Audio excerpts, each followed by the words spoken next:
Hello, today we'll be looking at ozone, how it is formed and destroyed and how useful it is to us. And we'll be looking at CFCs, what they are, where they're found and the advantages and disadvantages of them. The atmosphere today consists of many different layers. From closest to furthest, they are the troposphere, stratosphere, mesosphere, thermosphere. These layers are all different from each other. Temperature varies in different layers. Pressure decreases as you go up the atmosphere. We live in the troposphere. Weather occurs in the troposphere. Woo! Wind and rain. Aeroplanes fly in the troposphere. The ozone layer is a protective layer found in the stratosphere. It absorbs UV rays found in this frequency. 10.1 times 10 to the 14 Hz to 14 times 10 to the 14 Hz. UV rays carry energy and break bonds in molecules, such as DNA. It causes damage to genes and can cause skin cancer. And skin cancer is dangerous. How the ozone layer is made. In the stratosphere, dioxygen molecules can be dissociated by absorbing UV radiation of the right frequency. This splits the molecule apart. This is known as photodissociation. Oxygen atoms are formed, which are examples of radicals. Ozone is formed when an oxygen atom, a radical, reacts rapidly with a dioxygen molecule. How ozone is destroyed! As ozone is highly reactive, it is destroyed by reacting the radicals present in the stratosphere. If X is a radical, the two reactions involved can be written as X plus ozone equals X oxide plus oxygen. X oxide plus oxygen molecule equals X plus oxygen. The X produced in the second equation can then continue to break up ozone by becoming a reactant in a repeat of the first equation. This equation shows that ozone is being lost. The radical X, which is involved in the reaction, is not used up and so is acting as a catalyst. The radical X, which is involved in the reaction, is not used up and so is acting as a catalyst. We therefore say this is an example of catalytic recycling.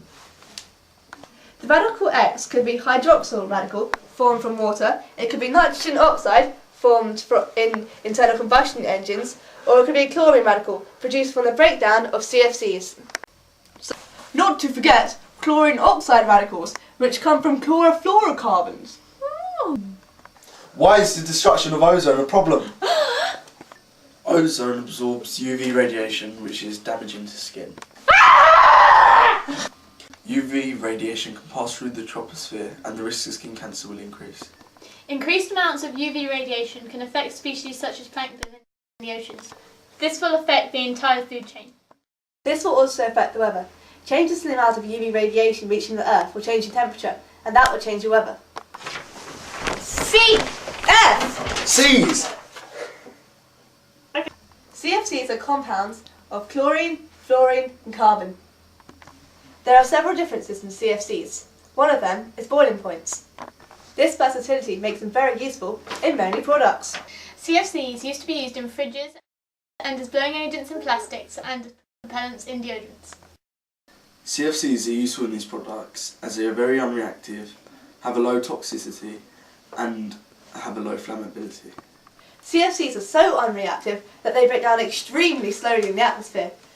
Some CFCs can live up to 75 years.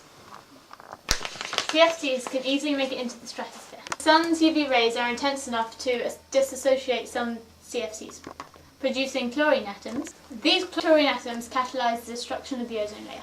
CFC. Replacement. As the effects of CFCs become known, people begin to demand their replacement. The chemical industry had to find compounds that would replace CFCs and have no damaging effects to the ozone layer. The advantage is the HC bonds are broken in the troposphere before they reach the stratosphere. The disadvantage is this is a greenhouse gas which contributes to global warming. Alkanes. The advantage is they don't contain chlorine. The disadvantage is they're flammable and they also contribute to global warming. Looking at these replacements, we can see that we can save the ozone layer by not using CFCs. However, we pay this at the price of global warming. Thank you for watching. Oh, that